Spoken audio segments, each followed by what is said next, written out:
Chaque jour, une femme apprend à sa fille à tirer au pistolet. Elle apprend à sa fille à aspirer l'essence du réservoir. Elle laisse même sa fille conduire la voiture en cachette au milieu de la nuit, bien que la fille ait résisté. Mais pour sauver sa vie, elle a dû obéir à sa mère. Il s'avère que dans le monde futur, une étrange catastrophe s'est abattue sur la race humaine. Tout d'un coup, tout le monde était étrangement incapable de dormir. C'est le premier jour d'insomnie. Les gens n'ont pas réalisé la gravité de la situation. Seul le prix des somnifères a augmenté de plusieurs fois. Et le deuxième jour, il était difficile d'obtenir les pilules, même à un prix élevé. Mais même avec des somnifères, les gens n'arrivaient toujours pas à dormir. Ce qui est encore plus étrange, c'est que les patients de l'hôpital, paralysés depuis des décennies, ont commencé à ressentir quelque chose.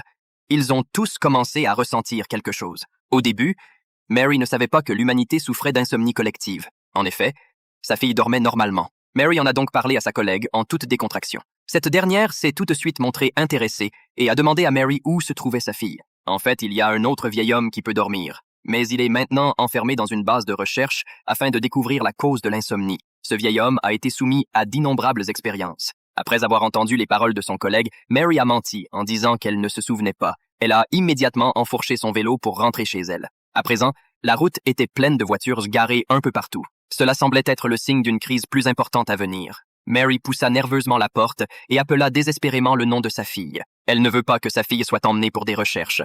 Son fils lui apprend que sa sœur et sa grand-mère viennent de partir pour l'église. Son fils lui apprend que sa sœur et sa grand-mère viennent de partir pour l'église. Il n'y a pas de temps à perdre. Mary et son fils s'y rendent.